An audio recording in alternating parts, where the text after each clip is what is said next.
vaincre les lois de la première maison. Et dans le sous-thème, nous parlons sur les alliances ancestrales. Les alliances ancestrales.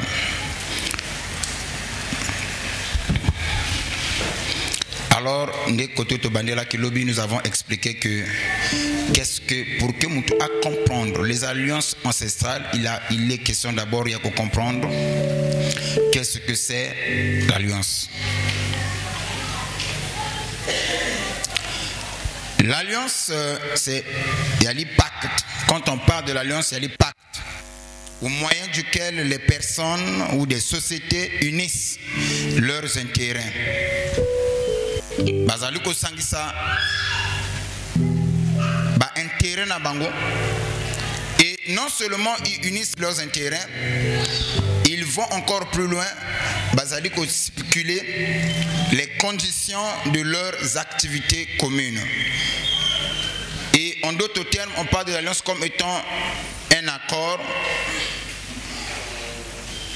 entre deux parties, sans réclamer nécessairement les contreparties. On ne peut jamais parler de l'alliance s'il n'y a pas deux personnes. Il y a l'alliance entre deux personnes, entre des sociétés, entre l'humain et le divin. Dans la Bible, il y a plusieurs formes des alliances.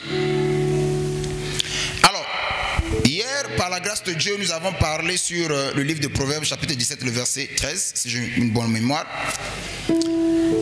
Bible quiconque, celui qui remet le bien par le mal, c'est-à-dire le mal par le bien, le mal ne quittera pas sa maison. Je crois que c'était ça. Et hier, tu le blagues que dans la vie, il y a des choses à ne pas négliger. Il y a des choses à ne pas mépriser. Parmi des choses à ne pas mépriser, quand une personne te fait du bien, c'est la mouton à ma bête. Quand une personne t'a aidé dans la vie, il t'a soutenu, c'est la mouton à ma bête. Nous avons dit quelque chose de très important. Quelquefois on parle de David, mais on oublie celui qui a fait que David Azala héros national. Azala figure emblématique de la Bible. Mais ni n'était Saoul avec toutes les potentiels que David avait, on ne devait pas les connaître. Il y a quelqu'un qui a pris de risques pour David, qui a présenté David aux vues et aux yeux de tous. Cet homme s'appelle Saoul. Quand Goliath a lancé le défi, que Olé Yakopé Samukumba, que les deux armées aient s'affronter, il dit, on change les conditions de combat.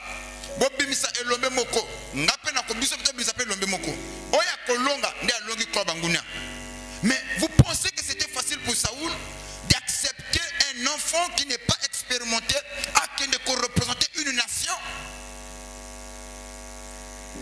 C'était un risque énorme que Saoul devait prendre. Si David arrivait à couper un champ de bataille, quel était le sort réservé au peuple d'Israël et à Saoul? Sa personne ne l'a jamais vu comme ça. Pour commencer déjà, il prend ses armures, il donne à David. La Bible nous dit que David est incapable de faire un mouvement avec les armures de Saoul. Et par là, nous comprenons que David était encore jeune. Il n'avait pas la capacité ni la force de bouger avec les armures de Saoul. Malgré ses imperfections, Saoul a cru en lui. Par les simples paroles que David a dit que j'étais entré derrière le troupeau de mon père, Nakoli Sabango. Lorsque l'ours est venu pour prendre l'une de mes brebis, j'ai couru derrière l'ours, je l'ai attrapé par la gorge, j'ai arraché la brebis de sa bouche. Et l'autre jour, le lion est venu. Mais qui a vu? Personne n'y était là. Saoul a cru les paroles de David. Il a cru en David. Il a eu confiance en David. Est-ce que quelqu'un me suit? Non seulement Saoul a cru en David, il a eu confiance en David. Il dit,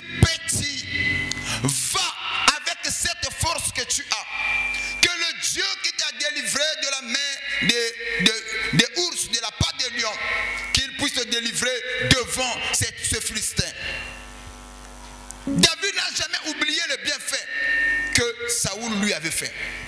Au point où les jours où Saoul a changé, quand Saoul a changé son approche envers David, il a commencé à porter l'envie contre David. Saoul n'a jamais oublié un bienfait. Je ne peux pas retourner le mal pour le bien que cet homme m'a fait. Si aujourd'hui je suis connu en Israël, en grande partie grâce à cet homme. Si aujourd'hui on m'appelle un grand guerrier, grâce à cet homme, il m'a donné la chance de briller. Quand les autres doutaient de moi, lui il a cru en moi. Voilà pourquoi David a dit, je ne lèverai pas ma main contre un oint de Dieu. La question est de savoir si c'était des chrétiens d'aujourd'hui.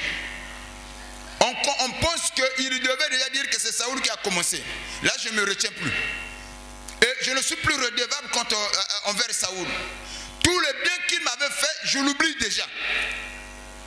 C'est là où nous avons dit dans la vie, beaucoup de gens ont des sérieux problèmes parce que nous avons toujours tendance d'oublier un bienfait.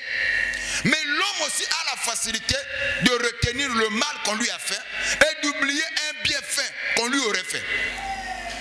Apprenez à kosimba kama malamu batu basayela biso. Et apprenez à kobosanaka mabo batu basayela biso. C'est la chose la plus importante. Je vais revenir sur les alliances.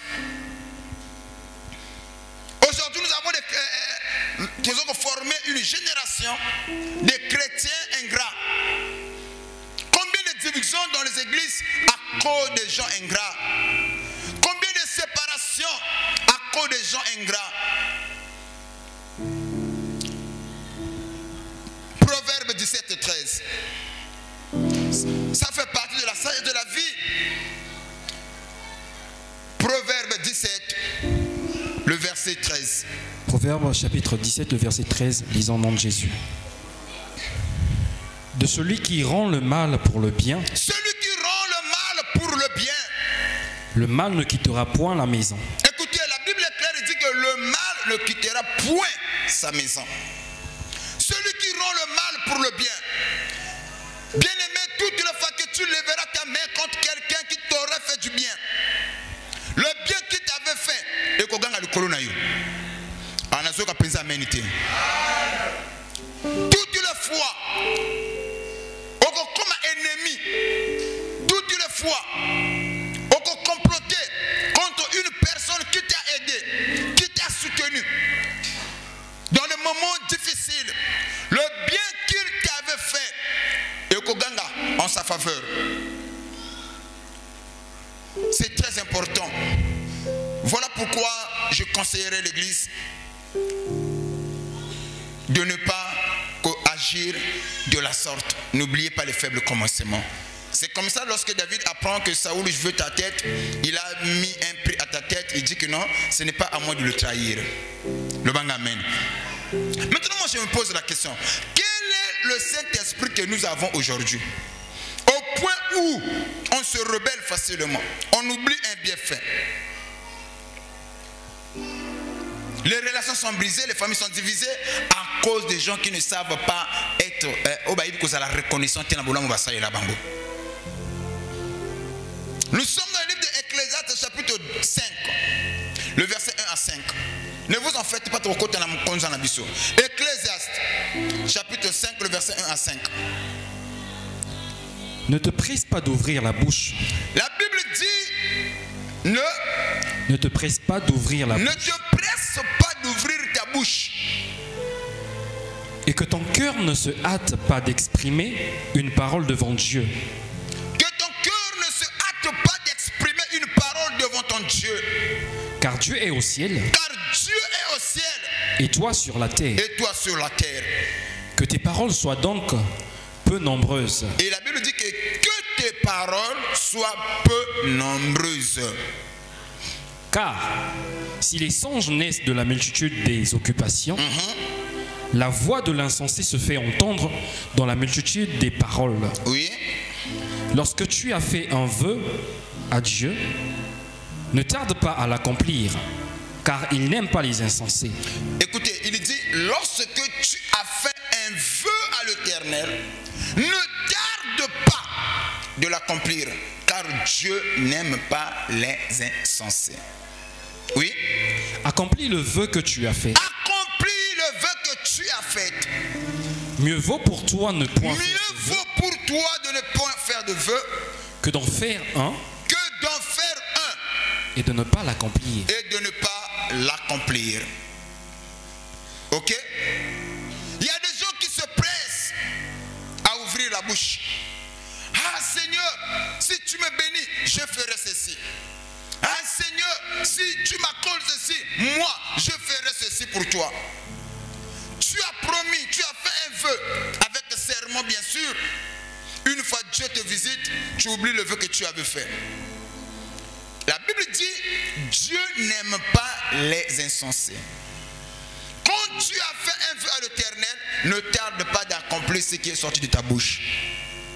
Et il va encore plus loin, mieux vaut pour toi de ne pas faire un vœu que d'en faire un sans pourtant l'accomplir. Écoutez ce qui se passe aujourd'hui. Les gens se permettent de crucifier les hommes de Dieu, de critiquer les hommes de Dieu. Quand tu amènes l'offrande, tu enrichis le pasteur. Quand tu donnes ta dîme, tu es en train d'enrichir le pasteur. Mais quand le pasteur te soutient dans le moment de faiblesse, ça personne n'en parle. Quand le pasteur priait, quand tout allait mal, personne n'en parle. Ne soyez pas des auditeurs oublieux. On a pété. Est-ce que quelqu'un peut me donner un amen? Quelquefois, nous les hommes de Dieu, nous avons de sérieux problèmes. Combien des hommes de Dieu que nous sommes, que nous avons de sérieux problèmes? Quelquefois avec la famille, avec les enfants, avec la femme. Toutes les fois, l'homme de Dieu toujours présent à l'église, absent à la maison. Ça, personne ne voit. Quelquefois, les enfants des hommes de Dieu, ils sont privés de leur père. Papa a une mission de service, il y a une prière pour des gens. Quelquefois, les hommes de Dieu, il y a certains hommes de Dieu qui ne voient pas comment est-ce que leurs enfants grandissent. Quand l'enfant a commencé à faire le premier pas, papa n'était pas là, en train de s'occuper de l'église, du troupeau dans lequel le Seigneur Dieu l'a placé. Je peux arracher les amens? Combien de femmes, des hommes de Dieu qui sont très malheureuses parce que toutes les fois, lorsque l'homme rentre de la maison, il est tout fatigué parce qu'il avait beaucoup prié, il a reçu des gens. Le travail de Dieu, ça épuise. Ça, les gens ne le voient pas. Ce que les gens voient, c'est seulement le défaut des hommes de Dieu. Quand l'homme de Dieu prie, c'est un vrai serviteur. Au lieu seulement de parler des défauts des hommes de Dieu, parler aussi des qualités des hommes de Dieu. Au lieu seulement de mettre l'action, s'il y a des faux, c'est qu'il y a aussi des vrais. On ne peut pas fabriquer un faux billet s'il n'y a pas un vrai billet. C'est comme ça quelquefois les hommes de Dieu, ils peuvent avoir des problèmes, mais devant le peuple ils sourient. Oh enfant de Dieu, ma prière cet après-midi, ayez ce cœur. N'oubliez pas le vœu que tu as fait à l'Éternel. Combien de gens qui ont menti aux hommes de Dieu, combien de gens qui ont menti à Dieu, et ils se cachent derrière des raisons échappatoires. Que cela ne soit pas ton cas. La Bible dit quand tu fais un vœu, ne tarde pas d'accomplir le vœu que tu as fait. C'est vrai, il y a le dérapage au milieu évangélique, au milieu religieux. Ça, je n'en disconviens pas. Mais parlez-nous aussi des hommes de Dieu qui font du bon travail. Ça, les gens n'en parlent pas.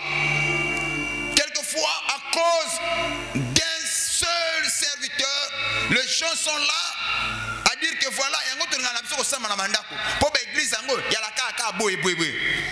mais si vous avez vu le défaut chez l'homme de Dieu, moi, ça dit défaut. Mais considérez quand même les gens qui font du bon travail. Épaulez-les, encouragez-les. Et Dieu vous bénira pour cela. Est-ce que je peux arracher les amens? La Bible dit quand tu fais un vœu à l'Éternel, ne tarde pas pas d'accomplir le vœu que tu as fait. Et si j'ai pour cet élément, à combien de fois les gens nous ont vu, papa, Sambela pona musala, papa arrêtez zobimate, Moutouana arrêté au Sambela au Bomanzo to Mata Bangomba, jeûne et prière, service ou service, mon coloma kambe fungama, il t'a oublié. Même quand il y a des problème. Combien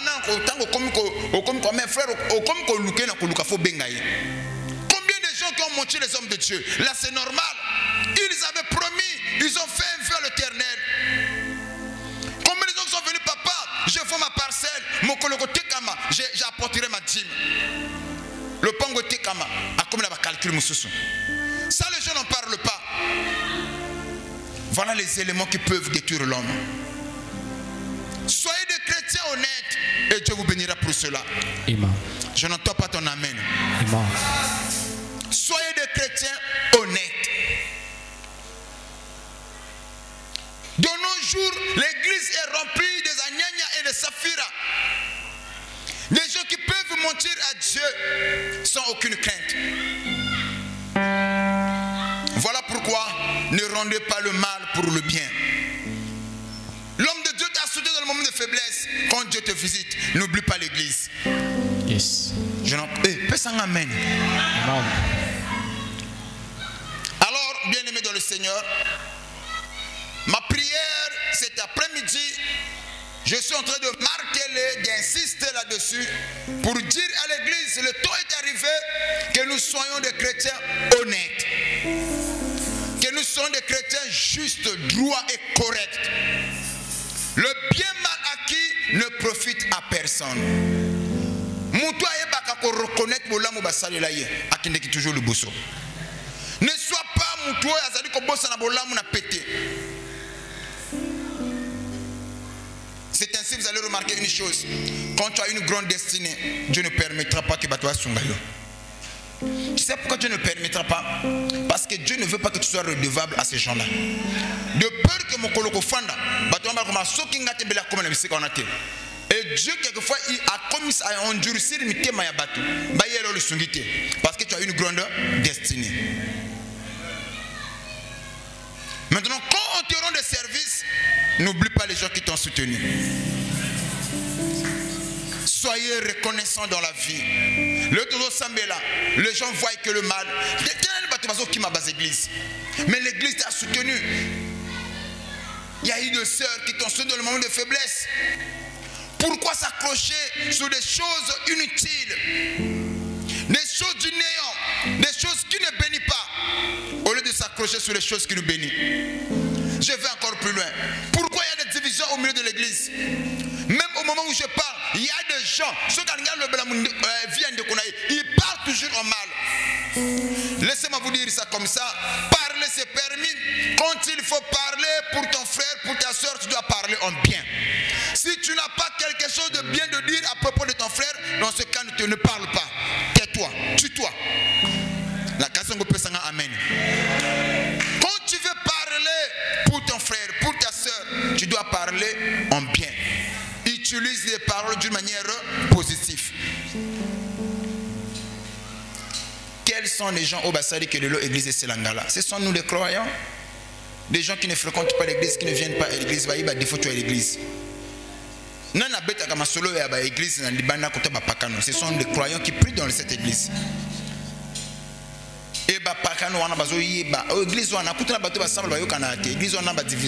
Mais après, malgré bongo ozo yaka. Voilà côté voilà pourquoi avant de parler sur les alliances ancestrales, l'esprit m'a convaincu de parler sur la sagesse divine, la sagesse humaine. Contrôler non seulement le et tant que tu as profondeur, comprendre que vie est parce que nous sommes au Simba Bolam te bato basali la biso yango placer biso na se abila kelini mabe yana bato basongo basiba eda okoma kote ozali ozongisela bango nini yana bato basutena yo osala bango nini. Laissez-moi vous dire, je connais un homme au nom de David.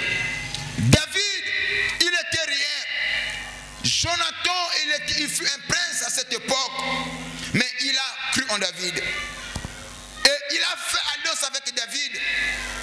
Jonathan va prendre son épée, il donne à David.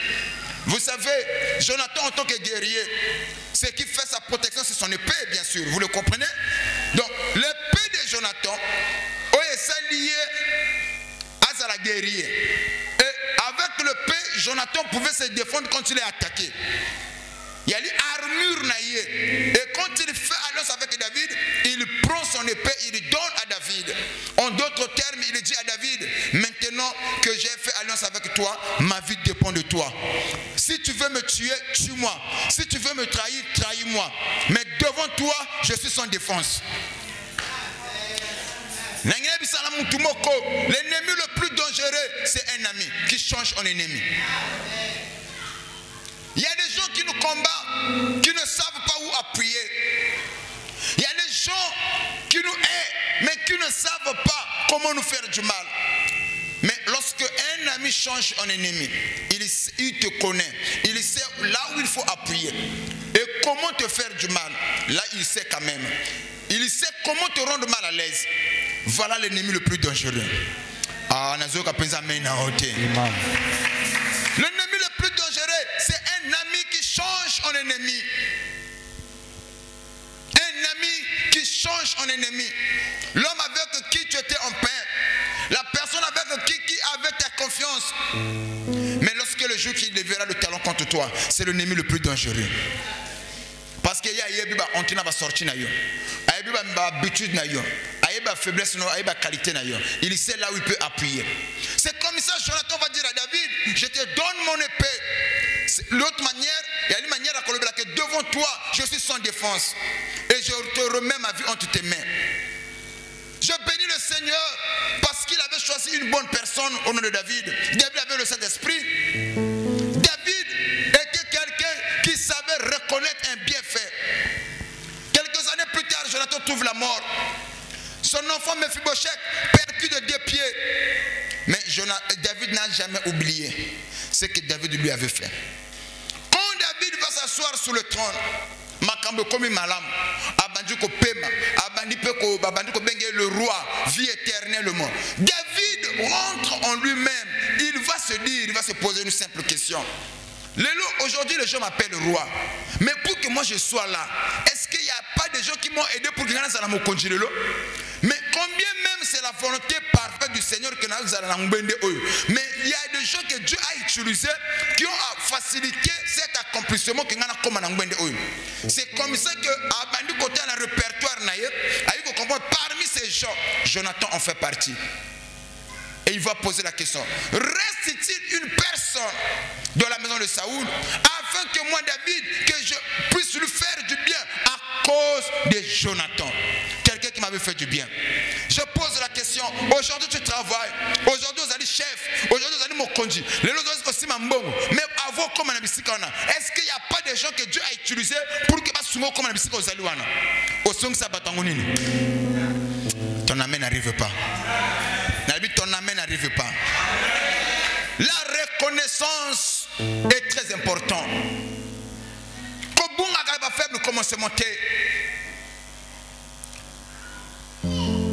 David, il va poser cette question et ensuite on lui dit, mais le roi, il y en a un qui est resté au nom de Mephibosheth, mais il est percu de 2 pieds. Malgré la loi qui existait en Israël, on va dire que les boiteux, à cause de l'alliance, Jonathan a fait ma prière, je parle à ton esprit, je parle à ton cœur. Il n'y a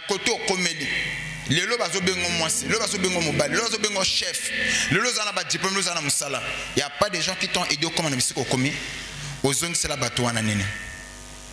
Tu peux m'aider? Tu n'as pas de pour nous la côté aux allées. Il y en a bateau à Sungaote. Ozong c'est la bateau à Monini. Tu peux te coloma boko makas. Ozong c'est la bateau à Nanini. Et yo peux me dire que le makambo. Pose sur la question de savoir. J'ai toujours dit, Ce qu'on il part toujours en mal. Pose la question, est-ce que mon tozo beta masolini en mal? Est-ce que alakana bolamouté? Un jour quelqu'un a dit bolamunayo bakunda yango po batu ba beta ba mona yango to ba beta ko risoloté. Mais ma benayo batu ba s'assura eye bana batu tout. Ne sois pas ce chrétien là. Yako kundula kama be ya mutu mais bolamu na yo kudzipaka apro ye pe ko blaka pe bolamu ya batu na zo kamena ota et yango moni pendant le jour des funérailles, au moment des funérailles, les gens quand ils arrivent avec des beaux discours, celui qui est parti, c'est notre cher frère, c'est quelqu'un d'humble, quelqu'un qui avait un cœur en or, il avait le cœur en main, mais de son vivant le bana yango. Voilà l'ironie. Vous savez, quelquefois na ba quartier yozana mikalu yazana mukondo ayara otala hote. Mais le jour que tu mourras, à parcourir des kilomètres, si on a maïtoukou ba oba go chikayo, à disposer toi ko ya otala yo akokunda yo. Mais ko ya otala de ton vivant à sala yangote. Je sais pas si quelqu'un me comprend. Dans le final, la 45, à Kokunde, pour voir que nous avons kuna. Et moi, nous vivons. N'attends pas ce jour-là pour nous disposer toi. Ça va? Nazokate, ça va? Lelo mutema, elo qu'on a simba, nazo sambela pona yo. Banda lelo, zalana facilité à kosimba kabolamu. Zalana facilité pour kobusa na kamabu batoba sala yo. Maintenant, quand tu n'as pas le Saint-Esprit, tu as facilité à kosimba kamabe et puis facilité à kobosa na kabolamu batoba sala yo. C'est la preuve que en toi il n'y a pas le Saint-Esprit. Les gens qui t'ont aidé, prie pour eux. Combien de gens vont comme décourager avec un gars na sunga batebeli bazong sanga monnaie de singe. Na ko sunga so mototé. Yom que ça il se peut que tu étais victime au sunga bato bazong sala monnaie mabe, ne te fatigue pas. Batamalamu bazali. Bato sungi, on va reconnaître en Dieu touchera d'autres personnes. On va conseiller le bolam. Et so bazong sa on a yote ban on va récolter bolam na oyo sala. Na peut-être on doit reprendre ça amen en ça. Ne cesse pas que ça la kabolam, ne te fatigue pas. C'était juste un intro. Que mon Dieu vous bénisse. Na yoki bete la koloma boko makas.